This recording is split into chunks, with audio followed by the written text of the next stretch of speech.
Hello साथीहरू, कक्षा 10 को गणित विषयको च्याप्टर 4 मा तपाईहरुलाई स्वागत छ। च्याप्टर 4 रहेको छ मुद्रा र विनिमय दर भनेर, अर्थात् करेन्सी एन्ड एक्सचेन्ज रेट। अब यो मुद्रा भनेको चाहिँ के हो त भन्दाखेरि पैसा हो। मुद्रा चाहिँ हरेक देशमा आफ्नो देशको मुद्रा हुने गर्दछ र विनिमय दर भनेको चाहिँ हरेक देशको पैसाको फरक फरक दर हुने गर्दछ। अब यसलाई चाहिँ गणितमा परिभाषा सहित हेर्दाखेरि हामीलाई परिभाषा यसरी दिएको छ। कुनै आर्थिक कारोबार गर्नका लागि एक देशको मुद्राको मूल्य अर्को देशमा कति हुने भनी सरकारको आधिकारिक निकाय वा सरकारको केन्द्रीय बैंकले निश्चित दर निर्धारण गरेको हुन्छ भनेको। नेपालमा नेपाल राष्ट्र बैंकले यो दर निर्धारण गरे जस्तै अरू देशमा पनि केन्द्रीय बैंकहरूले चाहिँ दर निर्धारण गर्छन्। उक्त दरलाई नै विदेशी मुद्रा विनिमय दर भनिन्छ। हाम्रो देशको विनिमय दर भारतसँग स्थिर छ भनेको चाहिँ हाम्रो देशको 100 रुपैयाँको भारतीय 100 रुपैयाँको हाम्रो देशमा 160 रुपैयाँ चाहिँ त्यो पहिलेदेखि नै चलिआएको छ र अझै पनि त्यही नै चलिरहेको छ भनेपछि त्यो स्थिर छ र अरू देशसँग चलायमान छ भनेर भनेको छ। भनेपछि अरू देशको चाहिँ कहिले घट्छ त कहिले बढ्छ। अनि हाम्रो देशमा मुद्राको विनिमय दर नेपाल राष्ट्र बैंकले निर्धारण गरेको हुन्छ भने चाहिँ हाम्रो देशको केन्द्रीय बैंक नेपाल राष्ट्र बैंक हो। त्यसैले नै हाम्रो यो विनिमय दर चाहिँ निर्धारण गर्छ। बैंक वा वित्तीय संस्थाले विदेशी मुद्रा खरिद गर्दा दिने विनिमय दरलाई खरिद दर भनिन्छ। त्यसैगरी बैंक वा वित्तीय संस्थाले विदेशी मुद्रा बिक्री गर्दा दिने विनिमय दरलाई बिक्री दर भनिन्छ भनेर भनेको छ। भनेपछि खरिद गर्दा दिने विनिमय दर खरिद दर र बिक्री गर्दा दिने विनिमय दर बिक्री दर भयो। अब यहाँ हामीलाई चाहिँ विभिन्न देशका मुद्राहरूको र तिनीहरूको दर दिएको छ। यो चाहिँ कहिले निकालेको भन्दाखेरि नेपाल राष्ट्र बैंकले केन्द्रीय कार्यालय थापाथली काठमाडौँबाट भदौ 5 गते 2079 सालमा निकालेको रहेछ। भनेपछि अब हेर्न सक्नुहुन्छ यहाँ यतापट्टि देशहरू दिएको छ, यतापट्टि मुद्रा दिएको छ, अनि यता एकाइ दिएको छ, यता खरिद दर त्यो समयको खरिद दर दिएको छ, त्यो समयको बिक्री दर दिएको छ र त्यो हरेक मुद्राहरूको सङ्केत दिएको छ। अब हेर्न सक्नुहुन्छ यहाँ चाहिँ भारतको देश भारतीय रुपैयाँ भयो मुद्रा चाहिँ रुपियाँ। अनि एकाइ कति त भन्दाखेरि यहाँ 1 रुपियाँ लेखेको रहेछ, यो चाहिँ 100 रुपियाँ हो। 100 एकाइ चाहिँ 100 को खरिद दर 160 र बिक्री दर 160.15 भनेको छ। यो चाहिँ लगभग नेपालमा सधैँ नै स्थिर हुन्छ। यो खरिद दर र बिक्री दर यो भारतसँग चाहिँ सधैँ नै स्थिर चाहिँ रहन्छ भनेर हामीले परिभाषामा पनि हेऱ्यौँ र यसको सङ्केत हुन्छ यो रु जस्तो। यो चाहिँ यसको सङ्केत हो। यो चाहिँ आइसी पैसामा चाहिँ तपाईहरुले देख्न सक्नुहुन्छ। यस्तो चाहिँ भारतीय रुपैयाँको सङ्केत हुन्छ। अब त्यसैगरी अमेरिका भनेको छ अमेरिकी डलर 1 रुपियाँको त्यति बेला 127.37 रुपैयाँ आउँदो रहेछ। अमेरिकी 1 डलर बराबर नेपाली 127.35 रुपैयाँ हुँदो रहेछ। भनेपछि बिक्री दर कति त भन्दा 127.95 रुपैयाँ हुँदो रहेछ र यसको डलरको सङ्केत चाहिँ यो हो। यस्तो चाहिँ सङ्केत छ। त्यसैगरी युरोपियन युनियनमा भएका देशहरूमा चाहिँ युरो चल्छ। भनेको युरोपियन युनियनमा 25-26 वटा देशहरू छन्। त्यो सबै देशहरूमा चाहिँ युरो चल्छ। त्यसैले अब त्यसमा भनेको चाहिँ 1 रुपियाँको 1 युरोको 128 रुपैयाँ चाहिँ आउँदो रहेछ। 1 युरो बराबर 128.13 रुपैयाँ चाहिँ नेपाली हुँदो रहेछ र 128.73 बिक्री दर हुँदो रहेछ र युरोको चिन्ह चाहिँ यो भयो। त्यसैगरी बेलायत भन्ने देशमा यो चाहिँ युनाइटेड किङडमको पाउन्ड स्टर्लिङ चल्छ त्यहाँ। अनि त्यहाँको 1 रुपियाँको नेपालमा 150.94 रुपियाँ चाहिँ खरिद दर रहेछ र 151.5 छ बिक्री दर रहेछ भने यो चाहिँ पाउन्डको चिन्ह हो। अब यस्तै गरी यहाँ हेर्न सक्नुहुन्छ विभिन्न देशहरूको दिएको छ। यो सबै हेर्न सक्नुहुन्छ। त्यसपछि यतापट्टि यो यिनीहरूको मुद्रा भयो अनि एकाइ दिएको छ। त्यसपछि यो नेपाली खरिद दर, नेपाली बिक्री दर र यिनीहरूको चिन्ह चाहिँ दिएको छ सङ्केत। र अब चाहिँ हामीले यो हेरिसकेपछि यो टेबललाई हेरिसकेपछि चाहिँ हामी सिधै जान्छौँ उदाहरणमा। उदाहरणमा हेर्न सक्नुहुन्छ माथि दिएको विनिमय दरका आधारमा भनेको चाहिँ त्यही टेबलका आधारमा 500 पाउन्ड स्टर्लिङको खरिद दर र बिक्री दरमा कति रुपियाँ फरक पर्छ पत्ता लगाउनुहोस् भनेछ। अब यसमा चाहिँ हामीले पहिला 1 पाउन्डको कति नेपाली रुपियाँ हुन्छ भनेर पत्ता लगाउनु पर्यो। यहाँ चाहिँ 500 पाउन्डको निकाल्न भनेछ भनेपछि 500 पाउन्ड भयो। अब त्यसको खरिद दर कति छ त भन्दाखेरि 500 पाउन्डको खरिद दर हेर्नुहोस् 150.94 छ र बिक्री दर 151.65 छ भनेपछि अब यहाँ हेर्न सक्नुहुन्छ विनिमय दर तालिका अनुसार 1 पाउन्ड स्टर्लिङको खरिद दर 150.94 छ। अब 1 रुपियाँको यति भएपछि 500 को के गर्नु पर्यो त भन्दा गुणान गर्नु पर्यो। 150.84 इन्टु 500 गर्दाखेरि 500 पाउन्डको खरिद मूल्य कति आयो त भन्दा 75,420 आयो। अब फेरि बिक्री दर अनुसार 1 पाउन्ड स्टर्लिङको बिक्री दर कति छ त भन्दा 151.65। अब 1 को यति भइसकेपछि 500 को निकाल्नलाई फेरि 500 ले गुणान गर्नुहोस् भनेको यो बिक्री दरलाई है, यो बिक्री दरलाई गुणान गरेछौँ, यहाँ खरिद दरलाई गुणान गरेछौँ, यो नझुकिनु होला। त्यसपछि यो गुणान गर्दाखेरि आयो 75,825 र अब यिनी दुईटाको फरक निकाल्नुहोस्। फरक निकाल्दाखेरि घटाउनुहोस्, घटाउँदाखेरि ठुलोबाट सानो घटाउनुहोस्। खरिद मूल्य बिक्री मूल्यबाट खरिद मूल्य घटाउँदाखेरि रु 405 रुपियाँको चाहिँ फरक आउँदो रहेछ भनेपछि अब हेर्न सक्नुहुन्छ यहाँ यो बिक्री मूल्य थियो, यो खरिद मूल्य थियो भनेपछि बेच्दाखेरि चाहिँ 405 रुपियाँको फरक चाहिँ आयो। यो भयो उदाहरण 1। अब यस्तै उदाहरण 2 मा हेर्न सक्नुहुन्छ कुनै एक दिनको अमेरिकन डलर र नेपाली रुपैयाँको विनिमय दर $1 बराबर 126.35 रहेछ। अब यहाँ चाहिँ हामीलाई त्यो टेबल हेर्नु परेन, यहाँ चाहिँ हामीलाई दिएको छ $1 बराबर 126.35 रुपियाँ रहेछ। अब 85,500 मा कति अमेरिकन डलर विनिमय गर्न सकिन्छ भनेको, कति डलर साट्न सकिन्छ भनेको यो, र $3000 मा कति नेपाली रुपैयाँ विनिमय गर्न सकिन्छ भनेछ। एकचोटि यो नेपाली रुपैयाँलाई डलरमा साट्न भनेछ भने यो डलरलाई फेरि नेपालीमा लैजान भनेछ भनेपछि दुईटा काम गर्नु पर्यो। अब यहाँ हेर्न सक्नुहुन्छ यहाँ $1 को 126.35 रुपियाँ आछ। अब त्यही कुरालाई यहाँ लेख्नु पर्यो $1 बराबर रु 126.35 भनेको चाहिँ अब 126.35 भनेको $1 भयो। अब यसलाई रुपैयाँ 1 रुपियाँको निकाल्नुहोस्। 1 रुपियाँ बराबर कति भयो त भन्दाखेरि $1/1 रुपैयाँ भयो, अर्थात् यो चाहिँ डलर भयो। पछाडिको 1/126.35 डलर बराबर 1 रुपियाँ भयो भनेपछि अब 1 रुपियाँको यति डलर भइसकेपछि 85,500 को निकाल्नु भनेको छ। 85,500 ले के गर्नु पर्यो त भन्दा यो पछाडिको डलरलाई गुणान गर्नु पर्यो भनेपछि 1/126.35 इन्टु 85,000 गर्दाखेरि कति आयो त भन्दा 676.69 चाहिँ यसको 85,500 को विनिमय दर आयो। यो भयो हाम्रो 85,500 लाई डलर कति पाइँदो रहेछ त भन्दाखेरि 676.69 डलर चाहिँ पाइँदो रहेछ। अब फेरि $1 बराबर रु 126.35 भइसकेपछि अब $3000 बराबर कति हुने भयो त भन्दाखेरि 126.35 इन्टु 3000 गर्दाखेरि कति आयो त भन्दा 3,79,050 रुपियाँ चाहिँ आयो। भनेको अमेरिकी 3000 को अर्थात् $3000 बराबर नेपाली 3,79,050 रुपियाँ चाहिँ हुँदो रहेछ भनेर बुझ्नु पर्यो। अब त्यसैगरी उदाहरण नम्बर 3 मा हेर्न सक्नुहुन्छ माथि दिएको विनिमय दर तालिका अनुसार तल दिएका मुद्रा परिवर्तन गर्नुहोस् भनेको छ। अब चाहिँ हामीलाई फेरि त्यो माथिको यो टेबललाई चाहिँ हेर्नुपर्ने हुन्छ।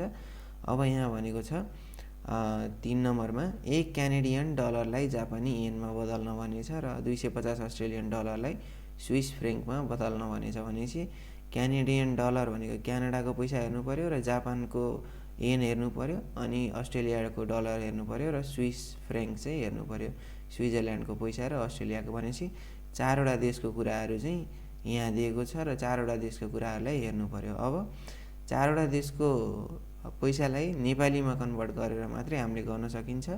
अब हेर्न सक्नुहुन्छ यहाँ चाहिँ समाधान।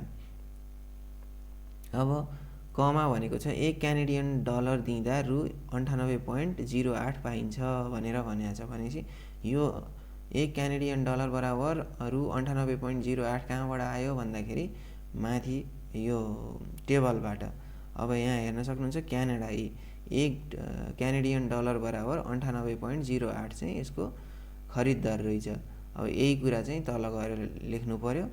अब यहाँ हेर्न सक्नुहुन्छ रु 98 बराबर 1 क्यानेडियन डलर भयो खरिद दर अनुसार, अनि 1 रुपैयाँ बराबर कति भयो त भन्दा 1/98.08 क्यानेडियन डलर भयो। यो भयो इक्वेसन 1 अर्थात् समीकरण 1। र फेरि अब नेपाली जापानी येनलाई पनि नेपाली रुपैयाँमा लैजानु पर्यो भनेपछि फेरि 10 जापानी येन लिन रु 9.37 तिर्नुपर्छ भनेछ भनेपछि 9.37 बराबर 10 जापानी येन भयो। अब 1 बराबर भनेको रु 1 बराबर कति हुने भयो त भन्दाखेरि 10/9.37 जापानी येन हुने भयो र यो चाहिँ दोस्रो समीकरण भयो। अब समीकरण 1 र 2 लाई हल गर्नुहोस्। यो अगाडिको कुराहरू रु 1 सँग यो रु 1 यता अगाडि बराबर भइसकेपछि यो पछाडिको कुराहरूलाई पनि बराबर लेख्न पाइन्छ भनेपछि 1/98.08 बराबर 10/9.37 लेख्न पाइयो भनेपछि यहाँ हेर्नुहोस् क्यानेडियन डलर यो बराबर यो लेखिसकेको छ। अब 1 क्यानेडियन डलर भनेको चाहिँ यो माथि छ, यो तलको कुरा यता चाहिँ गुणानमा गयो भनेको क्रस मल्टिप्लाई गर्दाखेरि 10 × 98.08 भयो अपन 9.37 चाहिँ भागमा छ भनेपछि 1 क्यानेडियन डलर बराबर कति जापानी येन हुँदो रहेछ त भन्दा 104.67 जापानी येन हुँदो रहेछ भनेपछि अतः 1 क्यानेडियन डलर बराबर 104.67 जापानी येन हुन्छ भनेर यसरी निकाल्यो। अब यो त भयो 1 क्यानेडियन कको मात्रै भयो, 1 क्यानेडियन डलरलाई जापानी येनमा बदल्यो। अब यहाँ अर्को के भनेछ भन्दाखेरि ल हेर्नुहोस् है। अब नेपाल बाहेक अरू देशको मुद्रा नेपालमा सटै गर्दा सुरुमा नेपाली मुद्रामा सटै गरेपछि मात्र अर्को देशको मुद्रा पाइने रहेछ भनेछ। पहिला चाहिँ हामीले नेपाली रुपैयाँमा कन्भर्ट गर्नुपर्ने हुन्छ। हामीसँग भएको विदेशी मुद्रालाई बैंकले नेपाली मुद्रा दिँदा खरिद दरमा र हामीसँग भएको नेपाली मुद्रा पुनः विदेशी मुद्रा दिँदा बिक्री दरमा सटै गर्ने पो रहेछ भनेछ। हेर्न सक्नुहुन्छ यहाँ एकचोटि खरिद दर अनुसार गरेछ भने अर्कोचोटि बिक्री दर अनुसार गरेछ। ल यो भयो हाम्रो कको उत्तर। अब यहाँ चाहिँ वैकल्पिक तरिका दिएको छ। यो वैकल्पिक तरिका तपाईहरुलाई सजिलो लाग्छ भने यो पढेर चाहिँ यो तरिकाबाट चाहिँ गर्न सक्नुहुन्छ। अब अर्को हेर्न सक्नुहुन्छ। अब यहाँ भनेको कुरालाई पढौँ। पहिलो लाइनको बायाँ क्यानेडियन डलरबाट सुरु गरी दायाँपट्टि जापानी येन भएकोले दोस्रो लाइनको बायाँ जापानी येनबाट सुरु गर्ने भनेछ र दोस्रो लाइनको दायाँ भागमा नेपाली रुपैयाँ भएकोले तेस्रो लाइनको बायाँ नेपाली रु लेखी दायाँ भागमा क्यानेडियन डलर लेख्नु पर्दछ किनकि सुरु क्यानेडियन डलरबाट भएको छ भनेछ। र यो चाहिँ लेख्ने तरिका देखाएको। यो चाहिँ पहिला के लेख्ने, दोस्रोमा के लेख्ने र तेस्रोमा के लेख्ने भनेर भनेको यो त्यसै अनुसार चाहिँ गर्नुपर्छ। अब खको उत्तर हेर्न सक्नुहुन्छ। 1 अस्ट्रेलियन डलर बराबर रु 87.82 रहेछ भनेपछि 87.82 बराबर 1 अस्ट्रेलियन डलर भयो र रु 1 बराबर 1/87.82 अस्ट्रेलियन डलर भयो भनेको 1 रुपैयाँ बराबर यति अस्ट्रेलियन डलर हुँदो रहेछ। फेरि 1 स्विस फ्रेङ्क बराबर रु 133.76 भयो भनेपछि 133.76 बराबर 1 स्विस फ्रेङ्क भयो। यसैले अगाडि र पछाडि गराएको र रु 1 बराबर 1/133.76 स्विस फ्रेङ्क भयो। अब यो इक्वेसन 1 र इक्वेसन 2 बराबर भयो किनकि अगाडि 1 बराबर भइसकेपछि पछाडिको भाग पनि बराबर हुन्छ भनेको अब 1/87.82 अस्ट्रेलियन डलर बराबर 1/133.76 स्विस फ्रेङ्क बराबर भयो भनेपछि यही कुरा अघिल्लो कमा गरे चाहिँ गरेर यहाँ पनि गर्यो। अब 1 अस्ट्रेलियन डलर बराबर 1 इन्टु यो 87.82 चाहिँ क्रस मल्टिप्लाई गर्दा माथि गयो 1 इन्टु 87.82 अपन 133.76 भनेर चाहिँ यसरी आयो। अब यो भइसकेपछि यो त 101 अस्ट्रेलियन डलरको हामीलाई निकाल्न भनेको छ कति भन्दाखेरि 250 अस्ट्रेलियन डलरको कति स्विस फ्रेङ्क हुन्छ भनेर निकाल्न भनेछ। अब त्यही कुरा चाहिँ यहाँ गर्नु पर्यो भनेपछि 250 अस्ट्रेलियन डलर बराबर 1 को यति भयो। 250 अस्ट्रेलियन डलरको निकाल्दा इन्टु 250 गर्नु पर्यो। यसलाई यो 1 ले यो 87.82 लाई गुणन गर्दा 87.82 अपन 133.7 को 133.7 नै भयो इन्टु यो 250 चाहिँ गुणान भयो भनेपछि यो गर्दाखेरि 164.16 स्विस फ्रेङ्क चाहिँ आयो भनेपछि 250 अस्ट्रेलियन डलरको 164.14 स्विस फ्रेङ्क चाहिँ हुँदो रहेछ भनेर बुझ्नु पर्यो। अब यसैको फेरि वैकल्पिक तरिका दिएको छ अर्को, मानौ 250 अस्ट्रेलियन डलर बराबर x स्विस फ्रेङ्क भनेर यसरी चाहिँ गरेको छ। तपाईहरु यो तरिकाबाट पनि गर्न सक्नुहुन्छ। ल यो भयो उदाहरण नम्बर 3। अब हामी चाहिँ उदाहरण नम्बर 4 लाई हेर्छौं। उदाहरण नम्बर 4 भनेको चाहिँ अब चेन रुलबाट गर्नुपर्ने हुन्छ। यो यहाँ चाहिँ हामी पढ्छौं।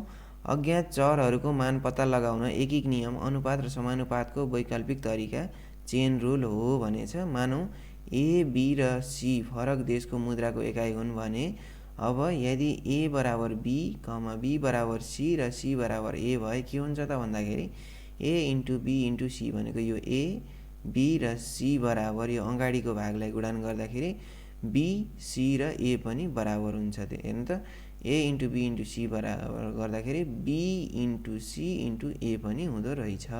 अब यही चेन रुल लगाएर चाहिँ हामीलाई प्रश्न सोध्छ र त्यही चेन रुल लगाएर चाहिँ हामीले यसको समाधान पनि गर्छौं। अब उदाहरण नम्बर 4 मा यही कुरा छ। यदि अमेरिकी डलर 500 बराबर पाउन्ड स्टर्लिङ 390 र नेपाली रु 7547 बराबर पाउन्ड स्टर्लिङ 50 छ। नेपाली रु 10,308 को कति अमेरिकी डलर साट्न सकिन्छ होला पत्ता लगाउनुहोस् भनेछ। ल हेर्नुस्, अब हामीलाई यो बराबर यो भनेछ, यो बराबर यो भनेछ, यो बराबर यो भनेछ भनेपछि अब यहाँ तीनटा देशका फरक फरक मुद्राहरू दिएको छ। अब हेर्न सक्नुहुन्छ, यदि हामीले अमेरिकी डलरलाई ए मान्यौं भने पाउन्डलाई बी मान्नु पर्यो र नेपालीलाई सी मान्नु पर्यो भनेपछि अब यो ए बराबर बी भयो। अब यो बी भने पाउन्ड स्टर्लिङ बी भइसकेपछि बी बराबर सी गर्नु पर्यो भनेपछि पाउन्ड 50 बराबर नेपाली 7547 हुनु पर्यो र यो नेपाली सी भइसकेपछि चाहिँ अमेरिकी डलर ए हुनु पर्यो भनेको 10,308 बराबर अमेरिकी डलर। अब यहाँ कति साट्न सकिन्छ भनेर निकाल्न भने चाहिँ यसलाई हामी x मान्छौं भनेपछि ल समाधान हेर्न सक्नुहुन्छ। मानौ अमेरिकी x बराबर नेपाली रु 10,308 भयो। अब अनि तल दिए अनुसार लेख्नु पर्यो। अब ल हेर्नुस् है, 500 डलर बराबर 390 भयो, यो ए भयो, यो बी भयो। अब पाउन्डलाई बी बराबर लेख्नु पर्यो। पाउन्ड 50 बराबर नेपाली 7547 भयो, यो भयो। यो बी बराबर सी भयो। अब यो सी बराबर ए लेख्नु पर्यो भनेपछि सी अगाडि राख्नु पर्यो भनेको नेपाली 10,308 बराबर ए, सी बराबर ए लेख्नलाई ए भनेको डलर भयो। डलर एक्स चाहिँ मान्यौं, यो चाहिँ हामीले मानेका छौं। अब चेन नियमको प्रयोग गरी भनेछ। ल हेर्नुस्, चेन नियम a into be into C बराबर बी इन्टु सी इन्टु ए गरेको छ भनेको अगाडिको तीनटालाई यता गुणान गर्यो र पछाडिको तीनटालाई यता गुणान गर्यो भनेपछि अब यो सल्भ गर्दाखेरि यो अगाडि गुणानमा छन् यिनी सबै र पछाडि पनि यिनी तीनटै गुणानमा छन्। अब यो दुईटालाई अगाडि लैजाँदाखेरि के हुन्छ त भन्दाखेरि भागमा जान्छन् भनेपछि यहाँ थोरै मिस्टेक गरेर चाहिँ यो 390 हो। 7547 इन्टु 390 हुनुपर्ने ठाउँमा x राखेको रहेछ भनेपछि x बराबर कति आयो त भन्दा 87.55 आयो भनेपछि अतः रु 10,308 ले अमेरिकी डलर 87.55 साट्न सकिन्छ भनेर चाहिँ आन्सर लेख्नु पर्यो। यो चाहिँ चेन रुल लगाएर चाहिँ गर्न सकिन्छ। अब त्यसैगरी उदाहरण 5 हेर्न सक्नुहुन्छ। एकजना व्यापारीले पाउन्ड स्टर्लिङ 1 बराबर रु 150 को दरमा रु 8,40,000 को पाउन्ड स्टर्लिङ साटे भनेछ। अनि 5 दिनपछि नेपाली मुद्रा 5% ले अधिमूल्यन भयो भनेको चाहिँ नेपाली मूल्य चाहिँ बढेछ, नेपाली रुपैयाँको मूल्य बढेछ भनेपछि अब उक्त दिनमा उसँग भएको पाउन्ड स्टर्लिङ पुनः नेपाली मुद्रामा साट्दा उसलाई कति नाफा वा नोक्सान भयो होला पत्ता लगाउनुहोस् भनेछ भनेपछि 1 पाउन्डको 150 को रूपमा रुपैयाँको दरले साटेछ। अब 8,40,000 साटेको भए 5 दिनपछि चाहिँ त्यो नेपाली मूल्य चाहिँ नेपाली मुद्राको पैसा चाहिँ बढेछ, अर्थात् मुद्रा चाहिँ अधिमूल्यन भएछ भनेपछि अब उसलाई त्यो 5 दिनपछि फेरि नेपाली मुद्रामा साट्दाखेरि नाफा भयो वा नोक्सान भयो पत्ता लगाउन भनिन्छ। अब समाधान चाहिँ कसरी गर्नु पर्यो भन्दाखेरि पाउन्ड स्टर्लिङ 1 बराबर 150 यो चाहिँ प्रश्नले दिएको छ। एकजना व्यापारीले रु 8,40,000 को पाउन्ड स्टर्लिङ साटेछन्। अधिमूल्यनको दर भनेको 5%ले बढेछ। अब नाफा वा नोक्सान चाहिँ पत्ता लगाउनु पर्यो। अब रु 150 बराबर 1 पाउन्ड भयो। रु 1 बराबर कति भयो त भन्दाखेरि 1/150 यो यता भागमा गयो 1/150 पाउन्ड भयो। रु 1 को यति चाहिँ पाउन्ड हुँदो रहेछ भनेपछि 1 रुपियाँको आएपछि त अब हामीलाई जतिको नि आउन सक्छ। त्यसैले 8,40,000 को पाउन्ड निकाल्दाखेरि 1/150 इन्टु 8,40,000 गर्दाखेरि 5,600 पाउन्ड चाहिँ भएछ। अब 5 दिनपछि नेपाली मुद्रा 5%ले अधिमूल्यन भयो तसर्थ 5 दिनपछिको विनिमय दर बराबर के हुने भयो त भन्दाखेरि यो 1 पाउन्ड बराबर 150 माइनस 150 को 5%। अब यो 5% त के गर्नु पर्यो घटाउनु पर्यो भनेपछि 150 माइनस 150 को 5% गर्दाखेरि 5/100 भयो भनेको 150 माइनस यो 5% भनेको 7.50 हुँदो रहेछ भनेको घटाउँदाखेरि कति भयो त भन्दाखेरि 142.5 रुपियाँ भयो। अब पुनः उसँग भएको पाउन्ड स्टर्लिङ नेपाली रुपैयाँमा साटे भनेछ। अब चाहिँ त्यो पाउन्डलाई नेपालीमा साट्यो भनेपछि यो अब 142 रुपियाँको दरले साट्दैछ है त्यो भयो। अब त्यसैले 5,600 बराबर अब पहिला 150 मा पाथ्यो अब चाहिँ 142 मा घट्यो भनेपछि 142 इन्टु 5,600 गर्दाखेरि 7,98,000 आयो। अब भनेपछि यहाँ रु 7,98,000 इज लेस देन हेर्नु है घटेको कम छ 8,40,000 भन्दा त्यसैले उसलाई नोक्सान भएछ भनेपछि तसर्थ नोक्सान रकम बराबर 8 लाख माइनस 7,98,000 यो 8,40,000 चाहिँ यो चाहिँ 8,40,000 हुनुपर्ने हो। यहाँ चाहिँ 8 लाख लेखिएको छ यो चाहिँ 8,40,000 माइनस 7,98,000 गर्दाखेरि चाहिँ यहाँ आउनु पर्यो कति 42,000 चाहिँ आउनु पर्यो। यो चाहिँ उसको नोक्सान मूल्य हो। यहाँ चाहिँ रङ लेखेको रहेछ यो चाहिँ तपाईहरुले मिलाउनु होला। यो चाहिँ 8,40,000 माइनस 7,98,000 हुनुपर्ने हो तर चाहिँ यहाँ 8 लाख माइनस 7,98,000 गरेर 2,000 निकालेको छ यो चाहिँ 42,000 हुनुपर्छ। यो नै यसको उत्तर हो। अब त्यसैगरी उदाहरण 6 मा हेर्न सक्नुहुन्छ। उदाहरण 6 मा भनेको छ नर्वेमा व्यापार गर्ने नेपाली मूलका व्यापारीले नेपालमा आएका बेला 900 वटा नेपाली पश्मिना सल रु 4,000 को दरले काठमाडौँमा किनेछन्। अब यो नेपाली 900 वटा पश्मिना सल 4,000 को दरले किनेछन् भनेछ। उनले निर्यात कर 5% भनेको यो अब हरेक 4,000 मा 5% चाहिँ निर्यात कर चाहिँ तिरेछन् भनेपछि अब नर्वेले अघि 20% नाफा गरी बेच्दा सबै नेपाली पश्मिना सल कति युरोमा बेच्नु पर्ला पत्ता लगाउनुहोस् भनेछ र युरो 1 युरो बराबर 130 रुपैयाँको दर पनि दिएको छ भनेपछि अब हेर्न सक्नुहुन्छ यहाँ एउटा नेपाली पश्मिना सलको मूल्य 4,000 पर्यो। हामीलाई 900 वटा चाहिँ किनेर लगेछ भनेपछि 900 इन्टु 4,000 गर्नु पर्यो। 900 इन्टु 4,000 गर्दा 36 लाख आयो। अनि 5% निर्यात कर सहितको 900 वटा नेपाली पश्मिना सलको क्रय मूल्य कति भयो त भन्दाखेरि 36 लाख प्लस 36 लाखको 5% भयो भनेपछि अब 36 लाख प्लस 36 लाखको 5% जोड्दाखेरि 36 लाख इन्टु 5/100 गर्दाखेरि कति भयो त भन्दाखेरि अब यो निकाल्दाखेरि यो टोटल निकाल्दाखेरि कति आयो भन्दाखेरि 37,80,000 चाहिँ टोटल आयो भनेपछि 1,80,000 चाहिँ 5% हुँदो रहेछ। 36 लाखको 5% भनेको 1,80,000 हुँदो रहेछ। त्यही 1,80,000 36 लाखमा जोड्दाखेरि 37,80,000 आयो।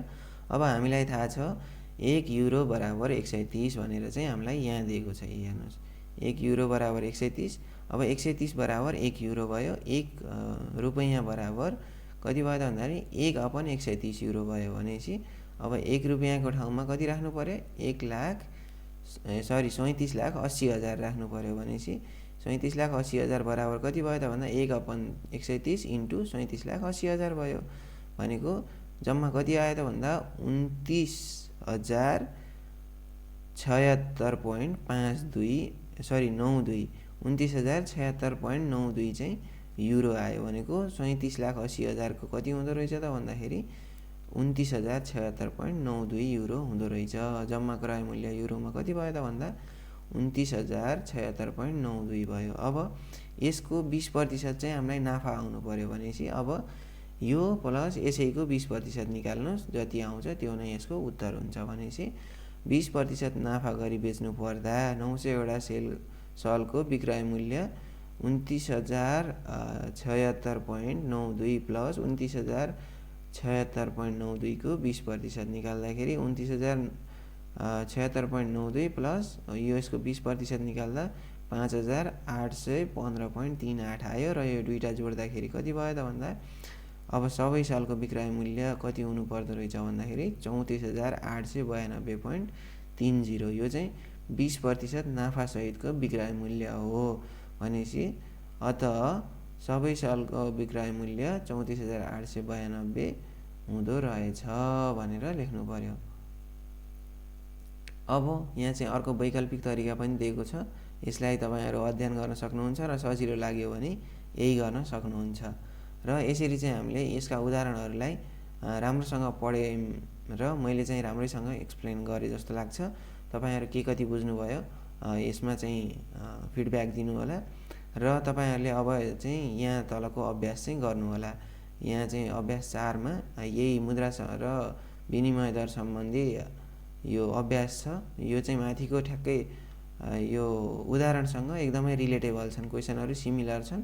तिनै उदाहरणहरुलाई हेरेर चाहिँ तपाईहरुले यो चाहिँ गर्न सक्नुहुन्छ र यसरी चाहिँ हामीले मुद्रा र विनिमय दर भन्ने च्याप्टर पनि सकाइयो।